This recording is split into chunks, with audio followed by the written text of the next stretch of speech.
ஒருவருக்கு சிறந்த அணிகலன்களாக இருப்பவை என வள்ளுவர் எவற்றை குறிப்பிடுகிறார்? பணிவும் இன்சொல்லும்.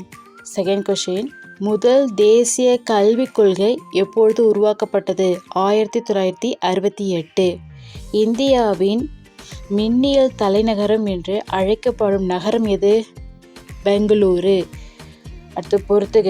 கீழடி சிவகங்கை மாவட்டத்தில் இருக்குது. கொற்கை தூத்துக்குடி மாவட்டம். கங்கை கொண்ட சோழபுரம் அரியலூர் மாவட்டம். குரும்பன்மேடு தஞ்சாவூர். 5th கொஷின், செம்மொழி ப்ளஸ் அது எந்த ஆண்டு செம்மொழி அறிவிக்கப்பட்டது? தமிழ் 2004, சமஸ்கிருதம் 2005, தெலுங்கு 2008, கன்னடம் 2008, மலையாளம் 2013, ஒடியா 2014. ஓகே ஃப்ரெண்ட்ஸ், இந்த வீடியோ உங்களுக்கு பிடிச்சிருந்தா உங்கள் ஃப்ரெண்ட்ஸுக்கு ஷேர் பண்ணுங்கள். 2022 கேட்ட கொஷின் தான். தேங்க்யூ.